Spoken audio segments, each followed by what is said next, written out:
Welcome, I'm your host, Logan23. You're joining me for Kidnapping the Princess, Chapter 7. You and Sybil are sitting on the rooftop in the cooling and dusky air. She now knows you've been pretending this whole time that you didn't hear her. If this conversation doesn't go well, things could go very badly for you. When did you figure it out? Does it matter? Yes. Why? Because I want to know how long you've been faking it. I want to know when you started making every single day here a lie. Oh, Sybil, please don't be like that. How do you expect me to feel? I admit I thought I would have taken the next step, ransoming you long ago. Every day I woke up thinking, this is the day, today I get justice. But let me finish. Okay?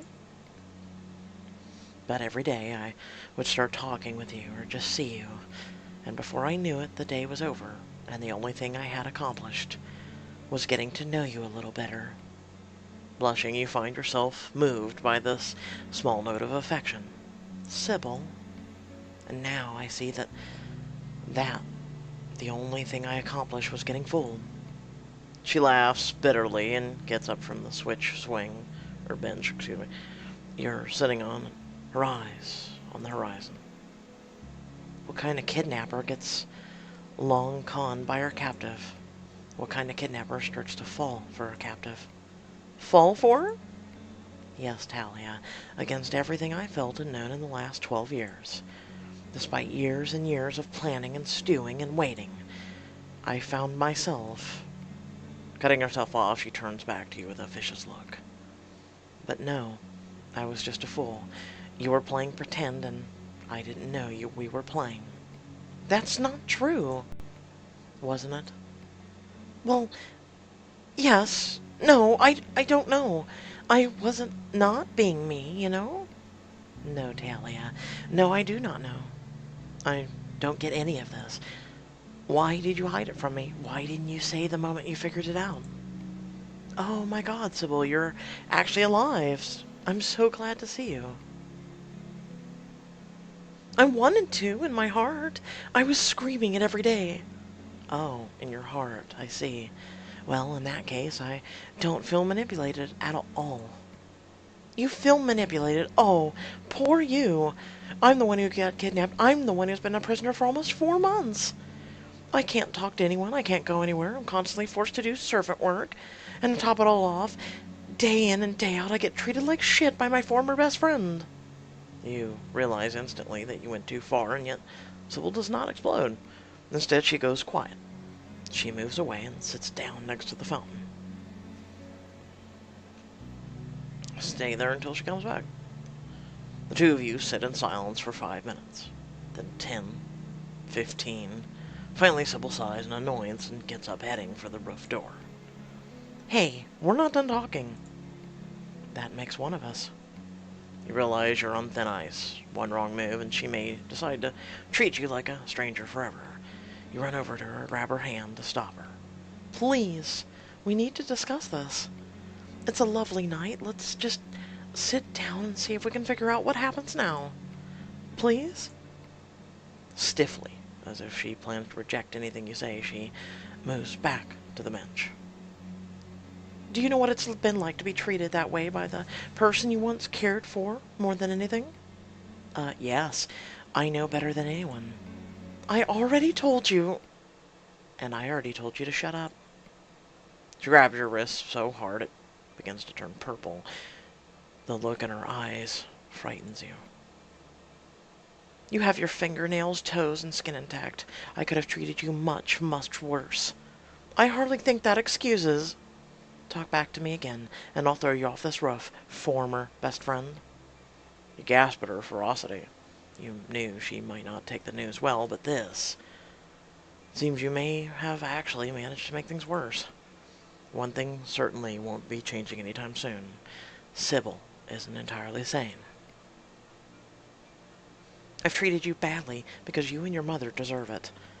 I may have been taking your freedom and your dignity, Princess, but you took my life. You took the life of my parent. parents. You and your evil mother committed the vilest acts a person can commit. She, you, and Ronaldo took the throne from my bloodline, which was held for 400 years. One of the reasons I'm angry is that I can't bring myself to treat you the way you deserve to be treated. She is silent for a moment, and you are too afraid to speak up. If I sound a little crazy, it's because of that. Because of your family, I am broken. And I think I always will be. She gets up and goes to the portcullis wall to take in the view of the moonlight forest. May I speak now? Nothing you can say will change anything. I was going back and forth between wanting to love you and needing to hate you. Now it's much easier of a choice. I hate you, Talia. I hate you for what I lost, and you can't change that, and you can't bring it back. This time it is your anger and frustration that boils over. You get up and go to her. For the last time, I had nothing to do with it. Oh, says the liar and the pretender. I'm not lying about that. It's the truth. I had no idea what my mother was planning. She was poisoning your mind from the beginning. She played you like a puppet. Even if you weren't involved in the murder plot, you were an accessory, and you know it. And like I told you, stealing away her precious hair is revenge in itself. Even if you were perfectly innocent, I'm still getting some justice, just by her depriving her of you. I am innocent, and I know what she did was horribly wrong. Why do you think my relationship with her isn't the close relationship you saw when you were young? Why do you think I hate her? Because of you. Because ever since I learned the truth, that my mother killed my best friend, I haven't spared the tiniest sliver of love for that woman. Is that true? Yes! She takes hold of your shoulders and looks deep into your eyes. I don't believe you. You're just saying that to manipulate me and No! It's your turn to shut up! You think I'm going to trust the word of shut up, shut up, shut the up! Taken aback by your vehemence, Sybil loses her tongue. You won't believe my feelings, you won't believe my words, and, well, I think I have some proof you will believe. Go ahead, take it off. Take what off? My choker. She's utterly confused by this. Nevertheless, she hesitates to say more. Haven't you wondered why I wear this? Even in the shower, even in bed. I've been dying to know why, actually. Well, that happens to be the perfect word choice. Go ahead, remove it. Your heart flutters, your nerves tangling. Nobody has ever taken it off you before. Nobody has ever seen underneath. In fact, strange as it is, this oddly intimate moment for you. You swallow your nervousness and lift your chin, waiting. Slowly, as if this may be an elaborate trick, she reaches around your neck. You can't help but rest your gaze on her deep green eyes as she unclasps the choker. She gasps, even stepping back in shock, her eyes never leaving your neck for a moment. She covers her mouth, speechless at what she sees. The huge scar raking your neck, ear to ear. Is that... Yes. Oh, I guess I didn't show it. Who did this to you? Your dark side finds some satisfaction in her tone, as if she wants to hurt whoever hurt you. I'll kill them. I hope not. I did it, Sybil. I did it to myself. She stares at you, unblinking, uncomprehending. After I found out what my mother did to punish her, and because I didn't want to live anymore, if I had to do it without you. Her eyes go wide as moons. A rueful smile flickers on her face and is gone just as quickly. She chokes up and turns away out of embarrassment. Is she crying? I'm sorry. Before you can react, she sprints away, making a beeline for the rooftop door. Wait! Then she's gone, down into the hideout, leaving you there, alone in the garden. You have my choker. Technically, it's still around your neck, but I digress. I guess putting stitch marks in there making you look like Frankenstein wouldn't have worked, I guess. I don't know. On your way downstairs, you stop in the laundry room, feeling extremely naked. I need something to cover my scar. Use a pillowcase. Use a pair of pantyhose. Sneak into Sybil's room and see what you find. I don't think a pillowcase would really work, would it? Have you ever tied a pillowcase around your neck? I mean, unless you have a very... I mean, I know she has a very long, thin neck, but, I mean, that would even be hard to do around even the smallest of necks. I mean, it would have to be like a body pillow. I'm gonna use the pantyhose. I guess this is the best I can hope for.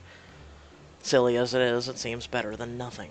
Besides, you just have to get down to your room, where you can find something better. You head back out and down the stairs, and right into Brooke coming up the stairs. There you are. What did you say to Iris? Oh, and oh my god. Are you wearing a pair of pantyhose around your neck? Brooke loses all composure and laughs so loud she snorts. Oh, you poor thing. You must have maids that dressed you back home, huh? You can't think of anything that will make it worse, so you wait until she finishes laughing. Oh, jeez. But seriously, Talia, you look like an idiot. Look, I really want to finish talking with... Yeah, she doesn't want to talk to you, okay? And I don't know what you said, but I haven't seen her this upset in years. Brooke seems to realize something. Her face darkens. She glowers at you. In fact, maybe it's best you keep your distance from her for a while. If I feel you're a threat in any way, I won't hesitate to do what I need to do to protect her. Got it? Tired of, yet again, being bullied around by extremely attractive women, you speak your mind. Oh, really? What are you, dangerous or something? Only with a computer. And a knife. Her tone says she definitely is not joking. You swallow the lump in your throat. Nice neckwear, by the way.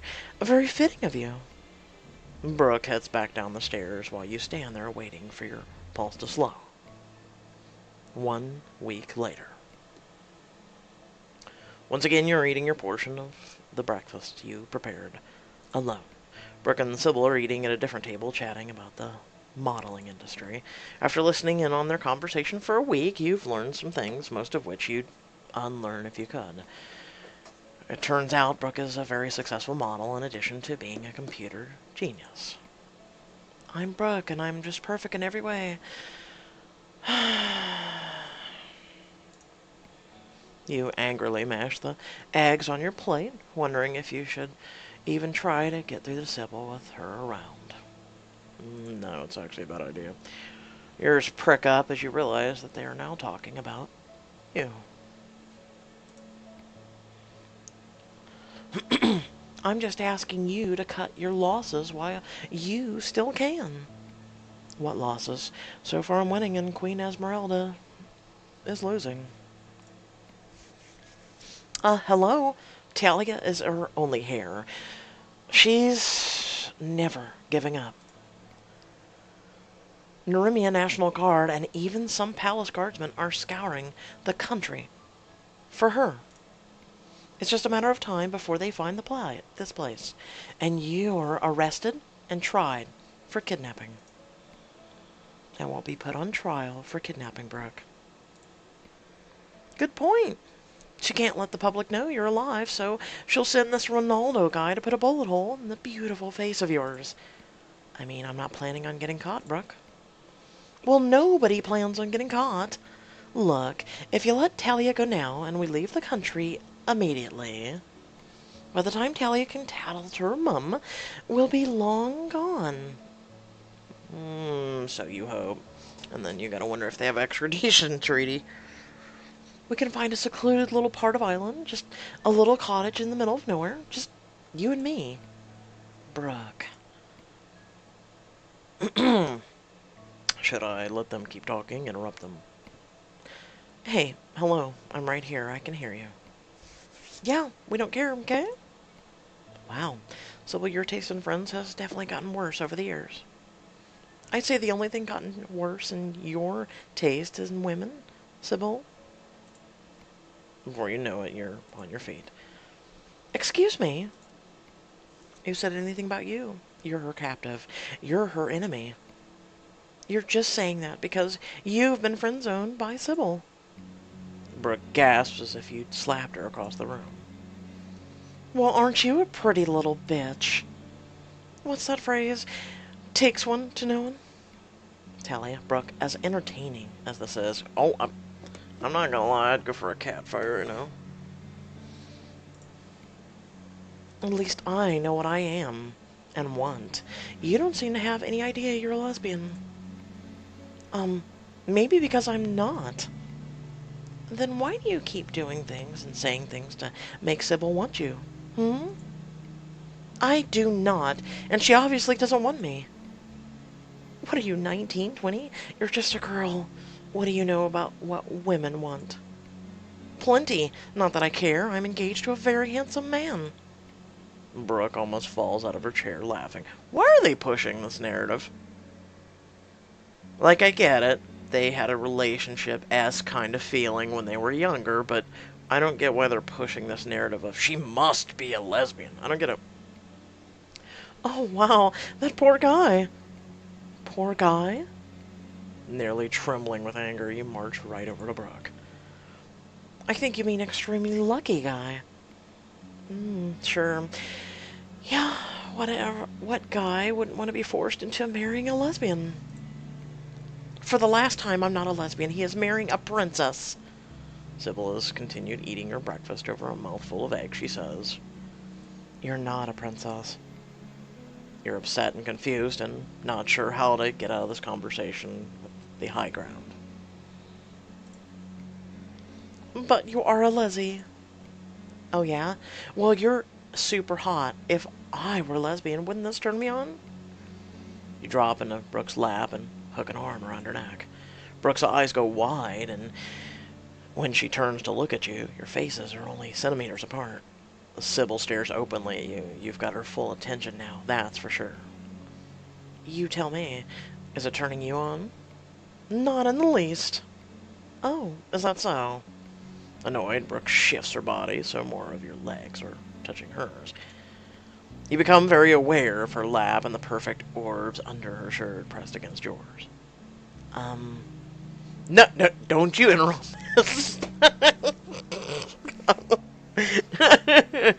This is every gentleman's cat fight. Brooke slides one hand over your stomach, latching it around your flag, just above your hip. And now? You're just trying to make Sybil jealous. No, that's a bonus. You know, I've never been with royalty before. You notice Brooke's quick, meaningful glance at Sybil. But you find yourself more concerned with your warming body, the tingling along your neck and legs, the dirty visions assaulting your imagination. Of course, if you're not a lesbian, then you could kiss me and not even care, right? Oh, of course. What should I do? Refuse this blatant trick to make Iris jealous. Give her a tiny peck on the lips. Give her a real kiss. I hate this choice right now. Alas, I must think with my brain versus any other anatomy part. Refuse this blatant trick. But I don't need to play sorority games to know myself. Is that what we're doing? And I don't have to prove anything to prove to you or my kidnapper. You hop down off her lap, perfectly casual, and walk back to your table, feeling stronger for doing so. Well, that was interesting. Hardly. No, you're pissed off that two women have rejected you. Now, if you excuse me, this captive is going to go escape into a book. Chin held high, you leave the kitchen feeling, well, you still have the high ground. Not wanting to be found, to go back to your old room, the basement holding cell. Your mind is racing with broken thoughts and unwanted ideas. It's been a very confusing couple of days. Changing out of your clothes, you put on your pajama top, grab a book, and climb into the cot. The whole day goes by with nothing but reading, which more than once reminds you of when you were with Young and you and Sybil. When we'd sit under the trees beside the lake, reading quietly all day together. A pang of longing hits you, for even though your friend is alive, she's not the girl you so love to be with. You're startled by a knock at the door. I'm going to tell the person to come in. You may come in. I'm glad to hear that. Oh, it's you. It's strange, despite your problems, you always feel a tiny bit better when Sybil walks into the room. Say whatever you need to say, then go, please. I'll be spending the day in here. That was a dumb stunt you just pulled. Thanks for your opinion. I'll be sure to give it serious thought. Go away. I would appreciate it if you didn't do it again. That almost sounds like you're being polite and you actually knocked before entering. You scowl and back up against the wall, suddenly suspicious. What are you planning? Nothing. But maybe. Maybe what? Sybil sighs and sits on the edge of the bed. It's time to be straight with you. Is that a pun? It's time to be straight with you? Is that a pun? I feel like it's a pun. Especially after the situation that just happened. So to speak. Despite herself, Sybil allows herself a small smile at this. All day today I've been feeling jealous. Not sure you heard her correctly. You close the book and look up at her. Seeing you and Brooke like that, it forced me to confront my feelings. Go on. I want revenge, and I want to set things right in Neromia. That isn't going to change. Other than that, I'm just not sure what I want. I can't deny that I care about you in more ways than one. I'm listening. Another thing I've decided, I do believe you. I believe you didn't have anything to do with my parents' deaths. So, this whole time, I mean, for years now, I've been playing a kind of make-believe with my memories. I may be broken, and it may be your mother's fault, but it's not fair to break you in return. Sybil, what are you saying? I'm saying I want a clean slate with you. I want to start over with nobody under any illusions. What do you say? Deal? You can scarcely believe what you're hearing. In fact, you're not sure you'll believe it until you see it.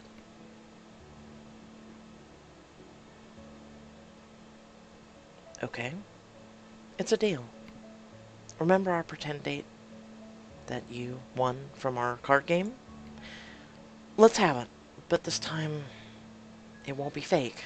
The real thing. What do you say? You find yourself unable to contain your smile. I say we sleep on it. Come here. The cot is tiny, but you scoot over to give her room. You pat the sheet where you want her to be. Oh, I want, just lay here with me. Hold me. Nothing more, okay? She studies you, wondering if it's your turn to play a trick on her, perhaps. Okay. She slides in the bed behind you. You pull up the sheets, and she wraps her arms around you. Just as you suspected, it feels wonderful to be held by her again, after all these years.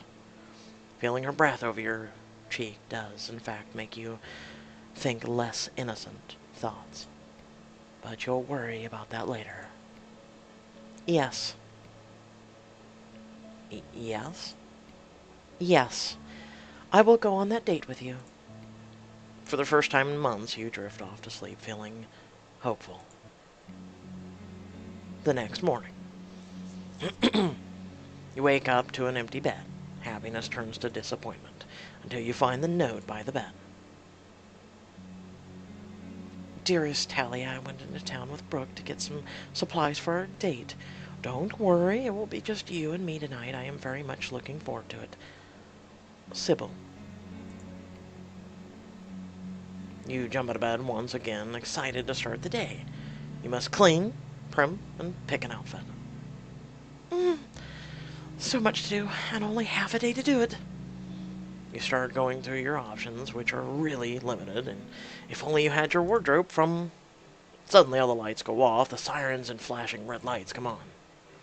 Okay, Talia, don't panic. It's probably just Brooke triggering the alarm again. A minute passes slowly, then another, and the sirens and lights continue. Surely it's nothing. They'll shut off in any minute now. What should I do? Oh, well, shit. Investigate. Thankfully, Sybil left the cell unlocked. You creep out of the room and into the hall. You tiptoe down one hall and then another until you get to the overlook of the entrance hall. Your eyes go wide as you spot 3 people bursting through the door. They're wearing camouflage and black ski masks. Oh God, I have to hide. You run back right into the dungeon room. If I stay here, they might find me, but they can't get to me. A very bad feeling grows in you as you wait. Soon it's confirmed. Hey, over here! I see her! Hey, fellas, I found her! Before you know it, 2 men have opened the door and are approaching the cell doors. Who are you? Never mind that, little girl. We're here now. What? Are you here to rescue me? From behind them comes loud, almost maniacal laughter. From a woman. You could say that. I wouldn't, but you could say that. Never mind, just go. You can't get me out of this cell anyway. Only one person knows the passcode.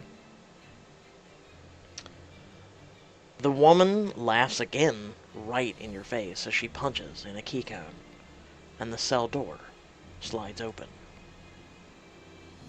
Okay, I'm intrigued. I am intrigued as shit. Because everything's been going according to plan and kind of kosher up until now.